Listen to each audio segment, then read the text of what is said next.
നമസ്കാരം, ഞാൻ ശാലിനി. പ്രധാന വാർത്തകൾ. ഭിന്നശേഷിക്കാർക്കായി പള്ളിക്കത്തോട് ഇളമ്പള്ളിയിൽ പണിത ബഡ് സെന്റർ പണിതിട്ട് 5 വർഷം. കെട്ടിടം കാട് കയറി നശിക്കുന്നു. നശിച്ചു പോകുന്നത് ജില്ലയിലെ ആദ്യത്തെ ബഡ് റീഹാബിലിറ്റേഷൻ സെന്റർ. വിദേശത്ത് ജോലി വാഗ്ദാനം ചെയ്ത് പണം തട്ടിയെടുത്തവരെ അറസ്റ്റ് ചെയ്യണമെന്നാവശ്യം. കോട്ടയം പനമ്പാലത്ത് തട്ടിപ്പിനിരയായവരുടെ പ്രതിഷേധം. തട്ടിച്ചത് 3 കോടിയിലധികം രൂപ. കേരള പോലീസ് അസോസിയേഷന്റെ സംസ്ഥാന സമ്മേളനത്തിന് ശനിയാഴ്ച കോട്ടയത്ത് തുടക്കം. ഉദ്യോഗസ്ഥ മേഖലയിൽ വരുത്തേണ്ട കാലികമായ പരിഷ്കാരങ്ങൾ യോഗത്തിൽ ചർച്ചയാകും. വാർത്തകൾ വിശദമായി. പള്ളിക്കത്തോട് പഞ്ചായത്തിലെ ഇളമ്പള്ളി ചന്തക്കവലയിൽ നിർമ്മിച്ച ബഡ് സെന്റർ കാട് കയറി നശിക്കുന്നു. ഭിന്നശേഷിക്കാരായ കുട്ടികളെ സ്വയം പര്യാപ്തരാക്കുന്നതിനു വേണ്ടി നിർമ്മിച്ച കോട്ടയം ജില്ലയിലെ ആദ്യത്തെ ബഡ് റീഹാബിലിറ്റേഷൻ സെന്ററാണിത്. പഞ്ചായത്തിന്റെ കെടുകാര്യസ്ഥത മൂലമാണ് സ്ഥാപനം തുറന്നു പ്രവർത്തിപ്പിക്കാൻ കഴിയാത്തതെന്നാണ് ആക്ഷേപം. പള്ളിക്കത്തോട് ഇളമ്പള്ളിയിൽ സ്ഥാപിച്ച ബഡ്സ് റീഹാബിലിറ്റേഷൻ സെന്റർ 2019 പണി പൂർത്തീകരിച്ചതാണ്. ഉദ്ഘാടനം കഴിഞ്ഞ് 5 വർഷം കഴിഞ്ഞിട്ടും പ്രവർത്തനം തുടങ്ങാത്തതിൽ പ്രതിഷേധം വ്യാപകമായി. പഞ്ചായത്തിലെ ഭിന്നശേഷിക്കാരായ കുട്ടികളെ സ്വയം പര്യാപ്തരാക്കുന്നതിന് സ്ഥാപിച്ച ഈ കെട്ടിടം ഇന്ന് കാട് കയറി മൂടി ഇടജന്തുക്കളുടെ വിഹാര കേന്ദ്രമായി മാറി. കെട്ടിടത്തോടൊപ്പം സ്ഥാപനത്തിലേക്ക് ആവശ്യമായി വാങ്ങിയ എല്ലാ ഫർണിച്ചറുകളും ഇവിടെ കിടന്ന് നശിക്കുന്നു. ജില്ലാ, ബ്ലോക്ക് പഞ്ചായത്തുകളുടെ സഹകരണത്തോടെ നിർമ്മിച്ച ബഡ് സെന്റർ തുറന്ന് പ്രവർത്തിക്കാത്തതിനെതിരെ നിരവധി പരാതികൾ ഉയരുന്നുണ്ട്. ഇത് സംബന്ധിച്ച് കോടതി മുതൽ പരാതി കൊടുത്തിട്ടുമുണ്ട്. ബഡ് സെന്റർ തുറന്ന് പ്രവർത്തിക്കുന്നതിൽ കോടതിയുടെ അനുകൂല വിധിയുണ്ടായിട്ടും ഇക്കാര്യത്തിൽ പഞ്ചായത്ത് അനങ്ങാപ്പാറ നയം തുടരുകയാണ്. സെന്ററിലേക്ക് ആവശ്യമായ പരിശീലകനെയും ആയയെയും നിയമിക്കാൻ പഞ്ചായത്തിന് തനത് ഫണ്ടില്ലെന്നാണ് ഭരണസമിതിയുടെ വാദം. എന്നാൽ ഇവരുടെ കെടുകാര്യസ്ഥത മൂലമാണ് സ്ഥാപനം തുറന്ന് പ്രവർത്തിക്കാത്തതെന്നും ആക്ഷേപമുണ്ട്. ഒരു തരത്തിലും പഞ്ചായത്തിന്റെ ഭാഗത്തുനിന്ന് ഇങ്ങോട്ട് ഇതൊന്ന് പ്രവർത്തിപ്പിക്കാനുള്ള ഒരു തിരിഞ്ഞുനോട്ടം ഇങ്ങോട്ടുണ്ടായിട്ടില്ല. ഭരണസമിതിയുടെ ഭാഗത്തുനിന്നോ ഉദ്യോഗസ്ഥ തലത്തിൽ നിന്നോ നിരവധി പരാതികൾ കോടതിയിൽ ഉൾപ്പെടെ ഇതിനെതിരെ പോയതാണ്. അനുകൂല വിധികളുണ്ട്. എന്നിട്ട് പോലും ഇങ്ങോട്ടൊന്ന് തിരിഞ്ഞു നോക്കി ഇതൊന്ന് പ്രവർത്തിക്കാവുന്ന സാഹചര്യത്തിലേക്ക് പഞ്ചായത്തിന്റെ ഭരണസമിതിയോ ഉദ്യോഗസ്ഥരോ കടന്നു വന്നിട്ടില്ല എന്നുള്ളതാണ്. ഒരു പഞ്ചായത്ത് ഭരണത്തിന്റെ കെടുകാര്യസ്ഥതയുടെ അല്ലെങ്കിൽ അഴിമതിയുടെ ഭരണ പരാജയത്തിന്റെ ഏറ്റവും വലിയ നേർക്കാഴ്ചയാണ് നമ്മുടെ പിന്നിൽ നിൽക്കുന്ന ഈ കെട്ടിടം, ഇളമ്പള്ളിയിലെ ഈ ബഡ് സെന്റർ. നിരവധിയായ പ്രതികരണങ്ങൾ, പരാതികൾ നാട്ടുകാരുടെ ഭാഗത്തുനിന്ന് പലതവണയായിട്ട് ഉയർന്നതാണ്. അവഗണിക്കുകയാണ്. ഒരു തരത്തിലും ഇങ്ങോട്ട് തിരിഞ്ഞു നോക്കുന്ന പോലെയില്ല. 22 സെന്റ് സ്ഥലത്ത് ലക്ഷങ്ങൾ മുടക്കി നിർമ്മിച്ച കെട്ടിടം എത്രയും വേഗം തുറന്നു പ്രവർത്തിച്ചില്ലെങ്കിൽ ശക്തമായ പ്രതിഷേധം സംഘടിപ്പിക്കുമെന്ന് പഞ്ചായത്ത് അംഗം ജിജി അഞ്ചാനി അറിയിച്ചു. ഇത്തരത്തിലുള്ളൊരു സ്കൂള് ആദ്യമായിട്ടാണ് ഈ പള്ളിക്കത്തോട് പഞ്ചായത്തിൽ ആരംഭിക്കുന്നത്. വളരെ കുറച്ച് സ്കൂളുകൾ മാത്രമേ ഉള്ളൂ ഈ ഭിന്നശേഷിക്കാർക്ക് വേണ്ടി ഈ ജില്ലയിലുള്ളൂ. അങ്ങനെ എത്രയോ പൊതു താല്പര്യം കൊണ്ട് വന്നുകൊണ്ടാണ് ഈ ഒരു പ്രസ്ഥാനം നമുക്കിവിടെ ഉണ്ടാക്കുവാൻ വേണ്ടി ഗ്രാമപഞ്ചായത്തും ബ്ലോക്ക് പഞ്ചായത്തും ജില്ലാ പഞ്ചായത്തും എല്ലാം ചേർന്നാണ് ലക്ഷക്കണക്കിന് രൂപ മുടക്കിയിട്ടാണ് ഈ ബിൽഡിംഗ് ഉണ്ടാക്കിയിട്ടത്. എന്തായാലും ഇന്ന് ഇതിന്റെ സ്ഥിതി വളരെ അധോഗതിയാണ്. ഇതിനെതിരെയുള്ള പോരാട്ടം ശക്തമാക്കാൻ എത്രയും പെട്ടെന്ന് ഇത് സ്കൂൾ ആരംഭിച്ചാൽ അധ്യാപകരെ വെച്ച് ഇതിന്റെ പ്രവർത്തനം ആരംഭിച്ചാൽ മാത്രം മതി. ഫർണിച്ചർ വരെ വാങ്ങിച്ചിട്ടതിന് ശേഷമാണ് ഞങ്ങൾ ഇറങ്ങിയത്. എന്തായാലും ഇത് വലിയ പ്രതിഷേധത്തിന് ഇടയാക്കിയിട്ടുണ്ട്. ശക്തമായ പ്രതിഷേധവുമായിട്ട് ഞങ്ങളെല്ലാം മുന്നോട്ട് പോകും. ഇത് എത്രയും പെട്ടെന്ന് ആരംഭിക്കണം. കുട്ടികൾക്ക് ഇവിടെ വന്ന് പഠിക്കാനായിട്ടുള്ളൊരു സാഹചര്യം ഉണ്ടാകണമെന്ന് അഭ്യർത്ഥിക്കുകയാണ്. പള്ളിക്കത്തോട് പഞ്ചായത്തിലെ 30-ൽ പരം ഭിന്നശേഷിക്കാരായ ആൾക്കാർക്ക് പ്രയോജനപ്പെടുന്ന ബഡ് സ്കൂൾ എത്രയും വേഗം തുറന്നു പ്രവർത്തിപ്പിക്കാൻ വേണ്ട നടപടികൾ ബന്ധപ്പെട്ട അധികൃതർ എടുക്കണമെന്ന ആവശ്യവും ഉയരുന്നുണ്ട്. News bureau, Pallikathodu.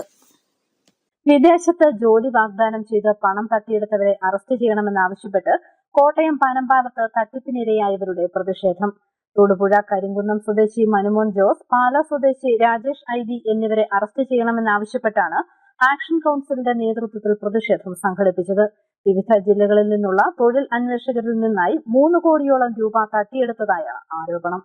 മൂവാറ്റുപുഴ പേഴക്കാപ്പള്ളി കേന്ദ്രമായി പ്രവർത്തിച്ചിരുന്ന AR കൺസൾട്ടൻസി എന്ന സ്ഥാപനത്തിന്റെ പേരിലാണ് തട്ടിപ്പ് നടന്നത്. ഇറ്റലി, കാനഡ, ഇസ്രായേൽ തുടങ്ങി വിവിധ രാജ്യങ്ങളിൽ തൊഴിൽ നൽകാമെന്ന് പറഞ്ഞ് പലരിൽ നിന്നായി 3 കോടിയിലധികം രൂപ തട്ടിയെടുത്തതായാണ് വിവരം. തൊടുപുഴ കരിങ്കുന്നം സ്വദേശി മനുമോൻ ജോസ്, പാലാ സ്വദേശി രാജേഷ് ഐവി എന്നിവരാണ് തട്ടിപ്പ് നടത്തിയത്.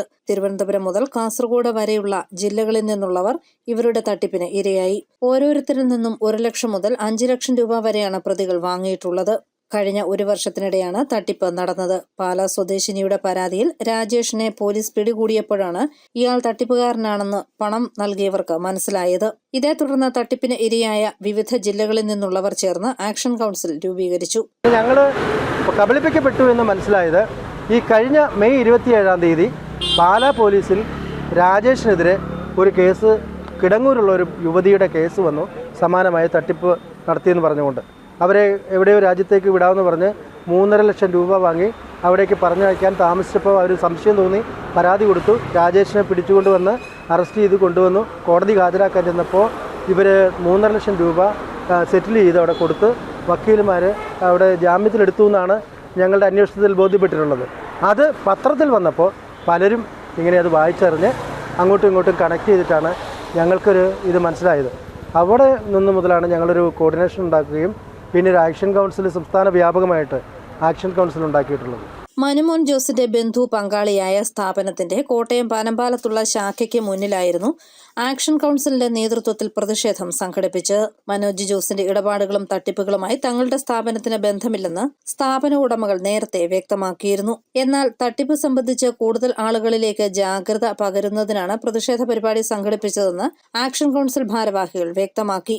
പ്രതികളായ മനുമോൻ ജോസ്, രാജേഷ് IV എന്നിവരെ ഉടൻ അറസ്റ്റ് ചെയ്യണമെന്നും ഇവരുടെ വസ്തുവകകൾ കണ്ടുകെട്ടി തട്ടിപ്പിനിരയായവർക്ക് പണം തിരികെ ലഭ്യമാക്കാൻ നടപടി സ്വീകരിക്കണമെന്നും ആവശ്യപ്പെട്ട് മുഖ്യമന്ത്രിക്കടക്കം പരാതി നൽകിയിട്ടുള്ളതായും ആക്ഷൻ കൗൺസിൽ ഭാരവാഹികൾ അറിയിച്ചു. പൊതുപ്രവർത്തകൻ ബാബു മഞ്ഞള്ളൂർ പ്രതിഷേധ പരിപാടി ഉദ്ഘാടനം ചെയ്തു. Action council chairman David George, convener PP Anilkumar തുടങ്ങിയവർ പ്രസംഗിച്ചു. News bureau, Kottayam. Kerala police അസോസിയേഷന്റെ സംസ്ഥാന സമ്മേളനത്തിന് ശനിയാഴ്ച കോട്ടയത്ത് തുടക്കമാകും. കോട്ടയം ഈരയിൽ കടവ് ആൻസ് ഇന്റർനാഷണൽ കൺവെൻഷൻ സെന്ററിലാണ് സമ്മേളനം. ഉദ്യോഗസ്ഥ മേഖലയിൽ വരുത്തേണ്ട കാലികമായ പരിഷ്കാരങ്ങൾ യോഗത്തിൽ ചർച്ച ചെയ്യും. കേരള പോലീസ് അസോസിയേഷന്റെ 37ാം സംസ്ഥാന സമ്മേളനം ആഗസ്റ്റ് 31, സെപ്റ്റംബർ 1, 2 തീയതികളിലായി Kottayam Irayilkadavu Ann's international convention and exhibition സെന്ററിൽ നടക്കും. വയനാട് ദുരന്തത്തിന്റെ പശ്ചാത്തലത്തിൽ ആഘോഷ പരിപാടികൾ ഒഴിവാക്കിയാണ് സമ്മേളനം. ഉദ്യോഗസ്ഥ മേഖലയിൽ വരുത്തേണ്ട പരിഷ്കാരങ്ങളെയും ലഭ്യമായ അടിസ്ഥാന ഭൗതിക സാഹചര്യങ്ങളെയും സംബന്ധിച്ച ചർച്ചകളും അഭിപ്രായ നിർദ്ദേശങ്ങളും സമ്മേളനത്തിൽ ഉയരും. സംസ്ഥാന പ്രസിഡന്റ് ഷിനോദാസ് SR, സ്വാഗത സംഘ ചെയർമാൻ ബിനു K. ഭാസ്കർ തുടങ്ങിയവർ വാർത്താ സമ്മേളനത്തിൽ പങ്കെടുത്തു. രാവിലെ സംസ്ഥാന കമ്മിറ്റി യോഗം, സംസ്ഥാന സമ്മേളനത്തിന്റെ ഭാഗമായിട്ടുള്ള സംസ്ഥാന കമ്മിറ്റി യോഗം ആരാധനായിട്ടുള്ള ഭക്ഷ്യ സിവിൽ സപ്ലൈസ് വകുപ്പ് മന്ത്രി ശ്രീ GR അനിൽ സാർ ഉദ്ഘാടനം ചെയ്യും. നാളെ വൈകുന്നേരം ഒരു സെമിനാർ കൂടി സംഘടിപ്പിക്കപ്പെടുന്നുണ്ട്. പൊതുജന സൗഹൃദ പോലീസ് സൗഹൃദ തൊഴിലിടം, പ്രൊഫഷണൽ പോലീസ് ഇനി എത്ര ദൂരം എന്നാണ് അതിൻ്റെ വിഷയം. അതിൻ്റെ ഭാഗമായിട്ട് പോലീസുമായി ബന്ധപ്പെട്ടുകൊണ്ടുള്ള 2 ദിവസമാണ് സംസ്ഥാന കമ്മിറ്റി നടക്കുക. പോലീസുമായി ബന്ധപ്പെട്ടുകൊണ്ട് നമ്മുടെ മേഖലയിലെ പ്രയാസങ്ങളെല്ലാം ചർച്ച ചെയ്യപ്പെടും. News bureau, Kottayam. വാഴൂർ വിദ്യാനികേതൻ സ്കൂളിൽ നടന്ന ഔഷധ സസ്യ പ്രദർശനം അറിവിന്റെ കലവറയായി. വിദ്യാർത്ഥികളും അധ്യാപകരും രക്ഷിതാക്കളും പ്രദർശനത്തിൽ പങ്കാളികളായി. വാഴൂർ 15-ാം മൈൽ വിദ്യാനികേതൻ ഇംഗ്ലീഷ് മീഡിയം സ്കൂളിൽ നടന്ന ഔഷധ സസ്യങ്ങളുടെ പ്രദർശനം ഏറെ വിജ്ഞാനപ്രദമായിരുന്നു. വിവിധ തരത്തിലുള്ള ഔഷധ ചെടികൾ, കുരുന്നുകൾ പരിചയപ്പെട്ടു. വൃക്ഷത്തൈകൾ, വിത്തിനങ്ങൾ, ടിഷ്യൂ കൾച്ചർ സസ്യങ്ങൾ, ബോൺസായി മരങ്ങൾ എന്നിവയെല്ലാം പ്രദർശനത്തിലുണ്ടായിരുന്നു. സതീഷ് കൈനടി പ്രദർശനം ഉദ്ഘാടനം ചെയ്തു. സ്കൂൾ പ്രിൻസിപ്പൽ ജിനി സുരേഷ്, അധ്യാപകരായ ബിന്ദു രാജൻ, ബിന്ദു സോമൻ എന്നിവർ പ്രദർശനത്തിന് നേതൃത്വം നൽകി.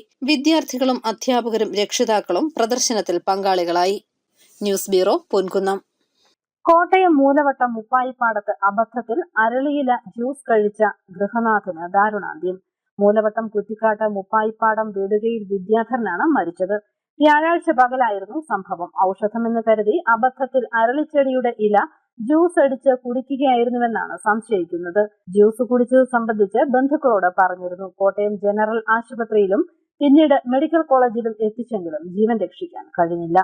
ഏറ്റുമാനൂർ നഗരസഭ ഓഫീസിന് സമീപത്തെ കംഫർട്ട് സ്റ്റേഷന്റെ പൈപ്പ് ലൈനിലെ തകരാർ മൂലം ശുചിമുറി മാലിന്യം പുറത്തേക്ക് ഒഴുകുന്നു. ഇതുമൂലം സമീപത്തെ വിവിധ സ്ഥാപനങ്ങളുടെ പ്രവർത്തനം പ്രതിസന്ധിയിലായി. ഏറ്റുമാനൂർ നഗരസഭ ഓഫീസിനും ചിറകുളത്തിനും ഇടയിലാണ് കംഫർട്ട് സ്റ്റേഷൻ സ്ഥിതി ചെയ്യുന്നത്. കംഫർട്ട് സ്റ്റേഷനിൽ നിന്നുള്ള മാലിന്യങ്ങൾ സെപ്റ്റിക് ടാങ്കിലേക്ക് എത്തിച്ചേരുന്ന പൈപ്പ് ലൈനിലാണ് ചോർച്ച ഉണ്ടായിരിക്കുന്നത്. കക്കൂസ് മാലിന്യങ്ങൾ പുറത്തേക്ക് ഒഴുകുന്നതിനെ തുടർന്നുള്ള കടുത്ത ദുർഗന്ധം മൂലം ഈ ഭാഗത്തുള്ള വിവിധ സ്ഥാപനങ്ങളുടെ പ്രവർത്തനം പ്രതിസന്ധിയിലായിരിക്കുകയാണ്. നഗരസഭയുടെ തന്നെ കെട്ടിടത്തിൽ പ്രവർത്തിക്കുന്ന വയോമിത്രം ഓഫീസ്, ഹോമിയോ ഡിസ്പെൻസറി, ജനകീയ ഹോട്ടൽ, കുടുംബശ്രീ ഹൈപ്പർ ഷോപ്പ് തുടങ്ങിയ സ്ഥാപനങ്ങളുടെ പ്രവർത്തനമാണ് പ്രതിസന്ധിയിലായിരിക്കുന്നത്. സ്വകാര്യ ബസ് സ്റ്റാൻഡിലെത്തുന്നവർക്കും ദുർഗന്ധം അനുഭവപ്പെടുന്നുണ്ട്. പൈപ്പ് ലൈനിൽ ചോർച്ച ഉണ്ടായിട്ട് ഒരാഴ്ചയോളമായി. ആളുകളുടെ പരാതിയെ തുടർന്ന് നഗരസഭ ആരോഗ്യ വിഭാഗം ഈ ഭാഗത്ത് ബ്ലീച്ചിംഗ് പൗഡർ വിതറി. നഗരസഭ ഇടപെട്ട് കംഫർട്ട് സ്റ്റേഷന്റെ പ്രവർത്തനം താൽക്കാലികമായി നിർത്തിവച്ചിരിക്കുകയാണ്. കംഫർട്ട് സ്റ്റേഷന്റെ സെപ്റ്റിക് ടാങ്ക് ചതുപ്പ് നിലത്താണ് സ്ഥാപിച്ചിരിക്കുന്നത്. മഴക്കാലത്ത് ഇതിൽ വെള്ളം നിറയുന്നതിനെ തുടർന്ന് മാലിന്യം പുറത്തേക്ക് ഒഴുകുന്നതായി വിവിധ കോണുകളിൽ നിന്നുള്ള പരാതി നേരത്തെ ഉയർന്നിട്ടുള്ളതാണ്. പുതിയ സെപ്റ്റിക് ടാങ്കുകൾ വാങ്ങിവെച്ച് പ്രശ്നം പരിഹരിക്കാൻ നിർദ്ദേശമുണ്ടായെങ്കിലും നഗരസഭയിലെ പൊതുമരാമത്ത് വിഭാഗം വിമുഖത കാട്ടുകയായിരുന്നു. അടുത്തിടെ സെപ്റ്റിക് ടാങ്കുകൾ സ്ഥാപിക്കുന്നതിനായി ടെൻഡർ ക്ഷണിച്ചെങ്കിലും ആരും ടെൻഡർ സമർപ്പിക്കാൻ തയ്യാറായിട്ടില്ല. News bureau, Kottayam. ചങ്ങനാശ്ശേരി അതിരൂപത ആർച്ച് ബിഷപ്പായി മാർ തോമസ് തറയിലിനെ പ്രഖ്യാപിച്ചു. സീറോ മലബാർ സഭയുടെ ആസ്ഥാനമായ കാക്കനാട് മൗണ്ട് സെന്റ് തോമസിൽ നടന്ന ചടങ്ങിലാണ് പുതിയ മെത്രാപ്പൊലീത്തയെ പ്രഖ്യാപിച്ചത്. ചങ്ങനാശ്ശേരി സെന്റ് മേരീസ് മെട്രോപൊളിറ്റൻ പള്ളിയിൽ വെച്ച് 2000 ജനുവരി 1 തോമസ് തറയിൽ വൈദികനായി അഭിഷിക്തനായി. രൂപതയുടെ 5ാമത്തെ ആർച്ച് ബിഷപ്പാണ് ഇദ്ദേഹം. കോട്ടയം കരീമഠം ഗവൺമെന്റ് സ്കൂളിന്റെ സമീപത്തുള്ള പാലത്തിൽ നിന്നും 5 വയസ്സുകാരൻ വെള്ളത്തിൽ വീണു. കുമരകം ശ്രീ കുമാരമംഗലം ക്ഷേത്രം മേൽശാന്തി മോനേഷ് ശാന്തിയുടെ മകൻ ദേവതീർത്ഥാണ് പാലത്തിൽ നിന്നും തെന്നി തോട്ടിൽ വീണത്.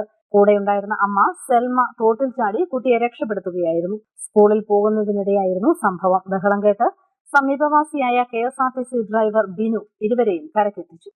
അറിയിപ്പ്: കാഞ്ഞിരപ്പള്ളി രൂപത കോർപ്പറേറ്റ് മാനേജ്മെന്റിന് കീഴിലുള്ള ഹയർ സെക്കൻഡറി സ്കൂളുകളിൽ 2024-25 വർഷത്തേക്ക് ഇക്കണോമിക്സ്, മലയാളം, ഹിന്ദി വിഷയങ്ങളിൽ അവധി ഒഴിവുകളിലേക്ക് ദിവസവേതന അടിസ്ഥാനത്തിൽ അധ്യാപക ഒഴിവ് പാസ്റ്ററൽ സെന്ററിലെ ഓഫീസിൽ നിന്ന് അപേക്ഷാ ഫോറം ലഭിക്കും. മതിയായ രേഖകളുമായി സെപ്റ്റംബർ 13 സമർപ്പിക്കണം. ഫോൺ 048282205974. പാലാ ഗവൺമെന്റ് പോളിടെക്നിക് കോളേജിൽ മെക്കാനിക്കൽ എഞ്ചിനീയറിംഗ് വിഭാഗത്തിൽ ഗസ്റ്റ് ലെക്ചററുടെ ഒഴിവുണ്ട്. ദിവസവേതന അടിസ്ഥാനത്തിലാണ് നിയമനം. 1ാം ക്ലാസ് ബിടെക് ആണ് യോഗ്യത. അഭിമുഖം 31 രാവിലെ 10:30 നടക്കും. പാമ്പാടി രാജീവ് ഗാന്ധി ഇൻസ്റ്റിറ്റ്യൂട്ട് ഓഫ് ടെക്നോളജിയിൽ കമ്പ്യൂട്ടർ സയൻസ് ആൻഡ് എഞ്ചിനീയറിംഗ് വിഭാഗത്തിൽ ഗസ്റ്റ് അധ്യാപകരെ ദിവസവേതന അടിസ്ഥാനത്തിൽ നിയമിക്കുന്നു. ഉദ്യോഗാർത്ഥികൾ അസൽ സർട്ടിഫിക്കറ്റുകൾ, ബയോഡാറ്റ, പ്രവൃത്തിപരിചയ സർട്ടിഫിക്കറ്റുകൾ എന്നിവയുമായി സെപ്റ്റംബർ 2 പകൽ 10:30 കമ്പ്യൂട്ടർ സയൻസ് ആൻഡ് എഞ്ചിനീയറിംഗ് വിഭാഗത്തിൽ ഹാജരാകണം. ഫോൺ 0481206153. പ്രധാന വാർത്തകൾ ഒരിക്കൽ കൂടി. ഭിന്നശേഷിക്കാർക്കായി പള്ളിക്കത്തോട് ഇളമ്പള്ളിയിൽ പണിത ബഡ് സെന്റർ പണിതിട്ട് 5 വർഷം. കെട്ടിടം കാടുകയറി നശിക്കുന്നു. നശിച്ചു പോകുന്നത് ജില്ലയിലെ ആദ്യത്തെ ബഡ് റീഹാബിലിറ്റേഷൻ സെന്റർ. വിദേശത്ത് ജോലി വാഗ്ദാനം ചെയ്ത് പണം തട്ടിയെടുത്തവരെ അറസ്റ്റ് ചെയ്യണമെന്നാവശ്യം. കോട്ടയം പനമ്പാലത്ത് തട്ടിപ്പിനിരയായവരുടെ പ്രതിഷേധം. തട്ടിച്ചത് 3 കോടിയിലധികം രൂപ. കേരള പോലീസ് അസോസിയേഷന്റെ സംസ്ഥാന സമ്മേളനത്തിന് ശനിയാഴ്ച കോട്ടയത്ത് തുടക്കം. ഉദ്യോഗസ്ഥ മേഖലയിൽ വരുത്തേണ്ട കാലികമായ പരിഷ്കാരങ്ങൾ യോഗത്തിൽ ചർച്ചയാകും. ഈ ബുള്ളറ്റിൻ പൂർണ്ണമാകുന്നു. നമസ്കാരം.